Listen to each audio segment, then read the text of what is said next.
মানে মিস্টেকের কারণে আমি এই জায়গায় এসেছি। তা আমারও ফ্যামিলির জন্য আমি এই জায়গায় ফিরে এসেছি, যে টাকা পয়সার দরকার ছিল, সেই জন্য আমি এই জায়গায় এসেছি। তবে কি এবার সামাদ আলী মল্লিক অবসরের পথে?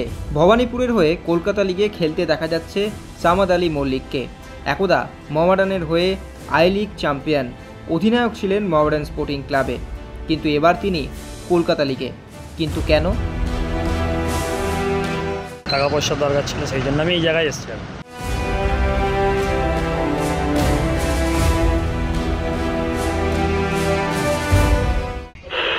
আকাশবাণী কলকাতা, শুরু হচ্ছে মহিলা মহল। উপস্থাপনা ও প্রযোজনায় বেলা দে।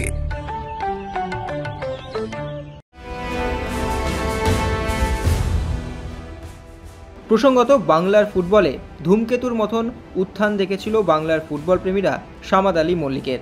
কলকাতা লিগ থেকেই যাত্রা শুরু। এরপর 2015 সালে ইস্টবেঙ্গলের হয়ে খেলেন। 6 বছর লাল হলুদ ব্রিগেডে ঘরের ছেলে হিসাবেই ছিলেন। তারপর 2021 সালে ইস্টবেঙ্গল ছেড়ে রাউন্ড গ্লাস পাঞ্জাব, এরপর শ্রীনিধি ডেকানে আই লিগ খেলেছেন। 2022 সালে মোহামেডান স্পোর্টিংয়ে যোগ দেন সামাদ আলী মল্লিক এবং অধিনায়কত্ব করেছেন তিনি। জিতেছেন কলকাতা লিগ, আই লিগ, খেলেছেন আইএসএলও। কিন্তু সেই সামাদ আলী মল্লিকের এখন পরিবার আর্থিক অনটনের মধ্যে। কিন্তু সেই সমস্ত কিছুকে পিছনে ফেলে ভবানীপুরের হয়ে খেলে কলকাতা লিগকে প্রস্তুতির মঞ্চ করে আবারও বড় মঞ্চে ফিরতে চান সামাদ আলী মল্লিক। অবসরের ভাবনাকে একেবারে উড়িয়ে দিয়ে আবারও নতুনভাবে ফিরে আসতে প্রস্তুত একদা সাদা কালো ব্রিগেডের অধিনায়ক। সামাদ আলী মল্লিক আবার ভবানীপুর, এই ভবানীপুর থেকে এবার প্রত্যাবর্তন করতে চাও নাকি এবার অবসরের ভাবনার জন্য এখানে আসো? না, অবসরের ভাবনার জন্য এখন কিছু না, আমি এইখান থেকে ফের পরে খেলতে চাই। মানে মিস্টেকের কারণে আমি এই জায়গায় এসেছি। তা আমারও ফ্যামিলির জন্য আমি এই জায়গায় ফিরে এসেছি, যে টাকা পয়সার দরকার ছিল, সেই জন্য আমি এই জায়গায় এসেছি। এখান থেকে আবার আইএসএল বা ক্লাবের হয়ে খেলতে চাও?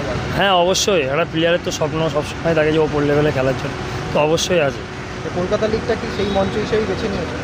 হ্যাঁ, কলকাতা লিগটা দেখো, কলকাতা লিগ আমরা খেলে বড় হয়েছিলাম, তাই এই লিগে অনেকেই সবার ফোকাস থাকে, তাই এইখানে ভালো পারফরমেন্স করে আমরা ওপর দিই। Extra time.